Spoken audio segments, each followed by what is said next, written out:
بالله من الشيطان الرجيم. بسم الله الرحمن الرحيم. والصالحات قانتات حافظات للغيب بما حفظ الله. صدق الله العظيم. اس آیت مبارکہ کے اس ٹکڑے میں اللہ تعالیٰ نے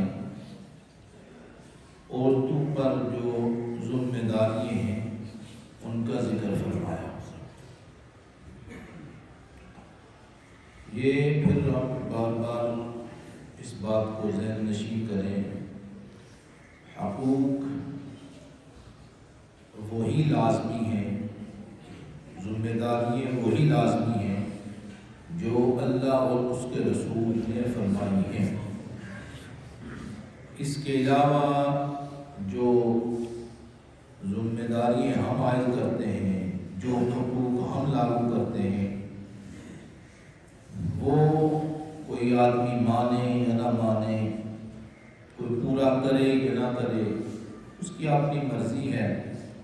آداب میں آئے گا، اچھے معاشرے میں اچھا ہونے کے لیے اس طرح کی چیزیں آدمی کرتا ہے. کچھ مروت کی چیزیں ہوتی ہیں، کچھ آداب کی چیزیں ہوتی ہیں، وہ لازمی نہیں ہوتی، وہ ضروری نہیں ہوتی. وہ معاشرے میں اچھا فرد بننے کے لیے تو چیزیں ٹھیک ہیں، لیکن لازمی چیزیں وہی ہیں، لازمی حقوق وہی ہیں، لازمی ذمہ داریاں وہی ہیں جو اللہ اور اس کے رسول نے فرمائی ہیں. بات سمجھ گئے؟ پھر ایک بات یہ ہوگی. دوسری بات یہ ہے اطاعت. عورت کا یہ حق ہے، عورت پر یہ حق ہے خاوند کا کہ وہ خاوند کی اطاعت کرے، فرما برداری کرے. بات سمجھا؟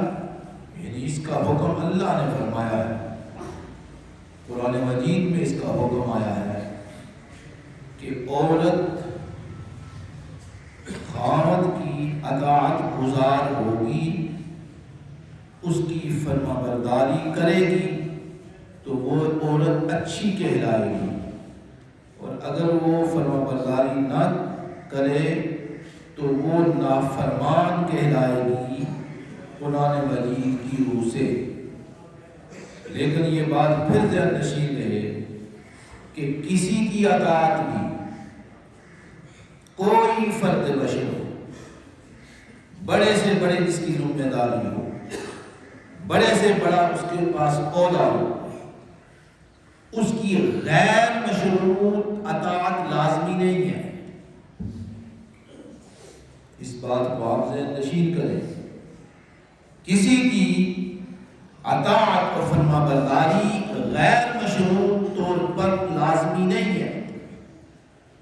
غیر مشروط یعنی کوئی شرط لاگو نہ ہو، مطلقاً فرما برداری کرنی ہے تو وہ صرف اللہ اور اس کے رسول کی ہے. بات سمجھ رہے ہیں آپ؟ کوئی آدمی کسی کے ماتحت ہوتا ہے تو اس کا مطلب یہ نہیں ہوتا کہ وہ غیر مشروط طور پر بغیر کسی شرط کے کہ اس کا غلام ہو گیا، اس کا خادم بن گیا، اس کا اطاعت گزار بن گیا، یہ نہیں ہوتا. اس طرح نہیں ہوتا. غیر مشروط طور پر مطلقاً کا کیا مطلب؟ مطلقاً کا مطلب ہوتا ہے قید کوئی نہ ہو، یعنی قید کوئی نہ لگائی جائے، بغیر قید کے، مطلقاً بغیر شرط کے فرما برداری، اطاعت گزاری صرف اللہ اور اس کے رسول کی ہے. باقی جتنی بھی ذمہ داریاں عائد ہوتی ہیں کسی نہ کسی شرط کے تحت عائد ہوتی ہیں. آدمی کو ملازمت کرتا ہے نہیں، ان کی اپنے شرائط ہیں، ان شرائط کے تحت ہو کر وہ کیا کرے گا؟ وہ ان کی فرما برداری کرے گا، غیر مشروط نہیں کرے گا. اب آزاد صرف اللہ اور اس کے رسول کے غلام ہیں. ہم کیا صرف اللہ اور اس کے رسول کے خادم ہیں، غلام ہیں، باقی کسی کے غلام نہیں ہیں، کسی کے خادم نہیں ہیں. یعنی بغیر شروط کے، بغیر شرط کے، بغیر قید کے صرف اللہ اور اس کے رسول کے ہم بندے ہیں اور اللہ اور اس کے رسول کی اطاعت گزار ہیں. باقی سارے کے سارے جن کی ملازمت کرتے ہیں، جن کے ماتحت رہتے ہیں، جن کی فرما برداری کرتے ہیں، جن کی اطاعت گزاری کرتے ہیں، جن کے محکمے میں کام کرتے ہیں، سارے کے سارے شرائط کے تحت ہوں گے. شرطیں لاگو ہوگی کہ اگر یہ شرط ہوگی تو تیرا حکم مانا جائے گا، اور اگر شرط نہیں ہے تو پھر تیرا حکم نہیں مانا جائے گا. یہ بات ہے. لہذا یہ شرط بھی پھر عورت پر لاگو ہوتی ہے. یہ تو عام ہے، کلیہ ہے، قاعدہ ہے کہ بغیر شرط کے، بغیر قید کے مطلقاً فرما برداری اور اطاعت گزاری صرف اللہ اور اس کے رسول کی ہے. باقی جب کسی سے کوئی معاہدہ ہوتا ہے، عقد ہوتا ہے، عہد وفا پورا کرنا ہے، تو پھر کوئی نہ کوئی شروط لاگو ہوتی ہے، شرطیں لاگو ہوتی ہیں، ان کے بغیر نہیں ہو سکتی. اور یہاں خاوند اور بیوی آپس میں عہد کر رہے ہیں، ان کا آپس میں نکاح ہو رہا ہے، اور بیوی کو حکم یہ ہے کہ تو نے اپنی فرما برداری کرنی ہے، اپنے خاوند کی، اس کی اطاعت کرنی ہے، لیکن یہ اطاعت شرائط کے تحت ہے، بغیر شرط کے نہیں ہے. وہ کہتا ہے تم نے نماز نہیں پڑھنی، تم نے حکم نہیں ماننا اس کا، کیونکہ یہ حکم، یہ نماز کا جو حکم ہے یہ اللہ اور اس کے رسول کے آگے سر جھکانے کا حکم ہے. یہاں خاوند کی اطاعت نہیں ہوگی. جہاں اللہ اور اس کے رسول کے احکامات لاگو ہوتے ہیں براہ راست بندوں پر، وہاں خاوند کی اطاعت جائز نہیں ہے. لہذا یہ آپ جو مرد ہیں وہ اپنے آپ کو اس ذہنی سطح پہ لائیں. ایسے نہ کہیں کہ ہم نے کسی کی بیٹی کو لا کر گھر میں غلام بنا دیا ہے، بند کر دیا ہے، ہمارے ہر حکم کی فرمانبرداری کرے گی، ہمارے ہر حکم کی بجا آوری کرے گی، ہمارا ہر حکم اس کے لیے لازمی ہے کہ وہ اطاعت کرے. نہیں، یہ نہیں ہے لازمی. یہ صرف اللہ اور اس کے رسول کا حق بنتا ہے، ہر انسان کے لیے یہ حق بنتا ہے. اور وہ جو عورت تم نے بیاہ کے لائی ہے، وہ نکاح کر کے لائی ہے، وہ تمہاری لونڈی نہیں ہے، تمہاری غلام نہیں ہے کہ مطلقاً وہ تمہاری اطاعت کرتی پھرے. بات سمجھ رہی ہے؟ یہ شرائط کے تحت ہے. یہ شرطیں اللہ اور اس کے رسول نے تعین فرما دیا ہے، متعین کر دی ہیں. لہذا ان جو راستے ہیں ان پر چلنا لازمی ہے. یہ نہ کہیں گے فوری فتویٰ جان دیا کریں گے، نہیں جی تو نے میری نافرمانی کر دی ہے، تو نے میری اطاعت نہیں کی. نہیں، وہ بھی اطاعت نہ کرنا کن شرائط کے تحت ہے. وہ شرائط اگر ہوں گی تو پھر نافرمان بنے گی، اگر وہ شرائط نہیں ہے تو وہ نافرمان نہیں بنے گی. اللہ اکبر. آپ سمجھ لیں، یہ ہے کہ مطلقاً فرمانبردار ہر انسان، کوئی بھی انسان ہو، بغیر شرط کے، بغیر قید کے، یہ اللہ اور اس کے رسول کا اطاعت گزار ہے. اللہ اور اس کے رسول کا اطاعت گزار. اسی لیے تو ہم ان پہ جان قربان کرتے ہیں نا، نہیں کرتے؟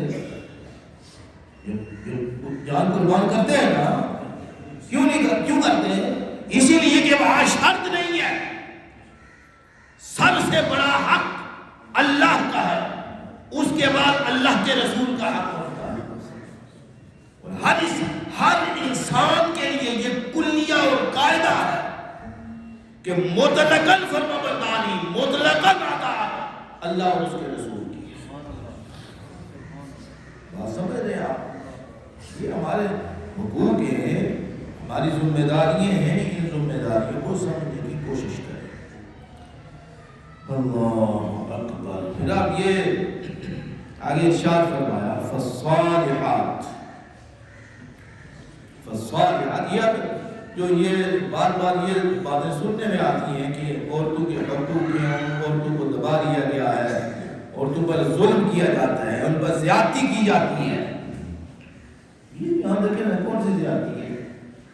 یہ قاعدہ اور کلیہ اگر ہر شخص اپنا لے کہ یہ اطاعت گزار ہے اللہ اور اس کے رسول کی، میں اطاعت گزار ہوں اللہ اور اس کے رسول کا، تو پھر کیسے ظلم ہو سکتا ہے؟ میں بھی کسی پر ظلم نہیں کروں گا تو وہ بھی ہم پر ظلم نہیں کریں گے۔ وہ ہمارا ظلم کیسا، اس کا ظلم، یعنی یہ حقوق ہیں، حقوق، یہ ذمہ داریاں ہیں، یہ ذمہ داریاں جو ہیں وہ اسی طرح باپ بیٹے کا جو رشتہ ہے، ہم بار پھر تفصیل کے ساتھ عرض کر چکے ہیں، باپ بیٹے کا رشتہ جو ہے یہاں بھی آپ پر ہم حد سے گزرتے ہیں، حد میں آ کر گزر جاتے ہیں۔ تو میرا بیٹا ہے، تو مطلقاً میرا غلام ہے، نہیں، تمہاری پراپرٹی تو ہے یہ، لیکن اس کا مطلب یہ نہیں ہوتا کہ غیر مشروط ہے۔ یہی لوگ جو غیر مشروط اپنے بیٹوں کو سمجھتے تھے کہ ہمارے غلام ہیں، وہ زندہ در کو کرتے تھے۔ اسی کو تو شریعت نے حد میں لایا ہے، حد میں رہو، باپ ہو تو حد میں رہو، بیٹا تمہارا مطلقاً غلام نہیں ہے تمہارے گھر میں پیدا ہو گیا ہے، اس پر حقوق تمہارے لاگو ہوتے ہیں، لیکن اس کا مطلب یہ تو نہیں ہے کہ آپ جو چاہتے کرتے پھریں۔ شریعت مبارکہ ہمارے اندر موجود ہے، اللہ اور اس کے رسول کے جو قوانین اور قاعدے ہیں وہ موجود ہیں، قرآن مجید ہمارے اندر موجود ہے، احادیث مبارکہ موجود ہیں، پھر ویسے اماموں کی طرف چلتے پھریں، یہ نہیں ہوتا۔ بات سمجھ رہے آپ؟ لہذا حقوق جس شخص کے جتنے حقوق ہیں اللہ اور اس کے رسول نے تفصیل کے ساتھ بیان فرما دیے، اور اللہ اور اس کے رسول نے جن کے حقوق لاگو لازمی ہیں ان کے لیے ارشاد فرما دے۔ عورت اپنے حقوق پڑھ کر تو دیکھے، اس سے بڑھ کر حقوق جو اسلام نے اسے حقوق عطا فرمائے ہیں، کسی شریعت نے، کسی دین نے اسے وہ حقوق عطا نہیں فرمائے، اور تفصیل کے ساتھ اس نے، یعنی خاوند کے کیا حقوق ہیں، عورت کے کیا حقوق ہیں، مرد کے کیا حقوق ہیں، باپ کے کیا حقوق ہیں، اولاد کے کیا حقوق ہیں، پڑوسی کے کیا حقوق ہیں، آگے چل ہم بحث کریں گے پڑوسی کے کتنے حقوق ہیں، معاشرے کے اندر ایک دوسرے کے ساتھ جو مل کر رہتے ہیں ان کے کتنے حقوق ہیں، یہ سارے کے سارے ہمیں تفصیل شریعت مبارکہ میں موجود ہیں، پڑھتے ہم نہیں ہیں، پتہ ہمیں نہیں ہے، پوچھ لیا کریں، سوال کیا کریں کہ ہمارے اوپر یہ حق کتنا ہے۔ اور ایک جو آیت مبارکہ ہے، ایسی آیت مبارکہ جو قیامت تک رہنے والی ہے، اور اس کا حکم قیامت تک ہے۔ اللہ نے فرمایا لا یکلف اللہ نفسا الا وسعها، فرمایا اگر کوئی شخص بھی طاقت نہیں رکھتا حقوق ادا کرنے کی تو ہماری طرف سے اس پر لازمی نہیں ہے۔ یہ ایسا قانون ہے، ایسا قاعدہ ہے اور ایسا جملہ ہے قرآن مجید میں، جو قیامت تک کے لیے اور ہر شخص کے لیے یہ قانون بن گیا ہے کہ جو شخص استطاعت ہی نہیں رکھتا، جو قدرت ہی نہیں رکھتا، اپنے اوپر قابو نہیں ہے، اسے وہ کام کر نہیں سکتا، اللہ نے فرمایا ہم نے اسے آزاد کر دیا۔ ایسی باتیں کرتے ہیں آپ۔ انسانوں کے حقوق کیا ہیں جو شریعت نے انسانوں کے حقوق عطا فرمائے؟ دیکھیں ایک حق ہے اللہ کا حق، اللہ کا ایک حق ہے جسے ہم غافل ہیں، اللہ کے ہاں سجدہ کرنا، اللہ کے ہاں سجدہ کرنا، یہ خالصتاً اللہ کا حق ہے۔ اللہ نے ارشاد فرمایا بس کسی کے لیے جائز نہیں ہے کہ اس کے سامنے سر جھکاؤ، وَقَضَىٰ رَبُّكَ أَلَّا تَعْبُدُوا إِلَّا إِيَّاهُ، عبادت صرف اللہ کی ہے، سر جھکانا صرف اللہ کے لیے ہے، باقی کسی کے لیے۔ حضور نے ارشاد فرمایا کہ اگر میں یعنی عورت کا، بیوی کا حق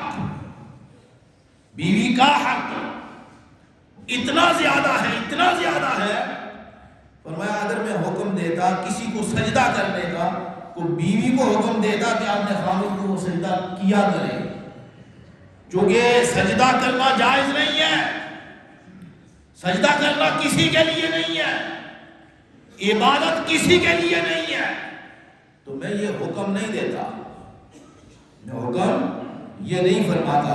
سجدہ صرف اللہ کا ہے،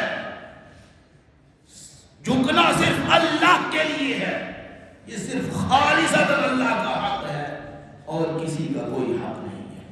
اسی لیے تو اسے ارشاد فرمایا ان الشرک لظلم عظیم، فرمایا میرے ساتھ شرک کر کے کسی کے سامنے سجدہ کیا، فرمایا سارے گناہ میں معاف کر دوں گا، لیکن یہ سجدے والا گناہ میں کبھی معاف نہیں کروں گا۔ لہذا اللہ کے حقوق اپنے ہیں، اللہ کے رسول کے حقوق اپنے ہیں، اس کے بعد درجہ بدرجہ انسانوں کے حقوق اپنے ہیں، معاشرے کے اندر ایک دوسرے کے حقوق اپنے ہیں، سارے کے سارے اپنا حق سمجھیں، ادا کریں، تو پھر کسی کے لیے یہ مطالبے کا یہ ہوتا ہی نہیں ہے کہ وہ مطالبہ دوسرے سے کرے کہ میرا حق ادا کر دے۔ سارے کے سارے اس کے پیچھے پڑ جائیں گے کہ میرا جو حق ہے میں نے ادا کرنا ہے، میری ذمہ داری میں نے ادا کرنی ہے، تو دوسرا آدمی کیوں سے مطالبہ کرے گا؟ دوسرے کا مطالبہ تب بنتا ہے جب ہم اپنے حقوق، اپنی ذمہ داریاں کو ادا نہیں کرتے۔ جب اپنی ذمہ داریاں ہم ادا کر دیں گے تو پھر ہمیں دوسرا مطالبہ نہیں کرے گا۔ اللہ تعالیٰ عمل کرنے کی توفیق عطا فرمائے۔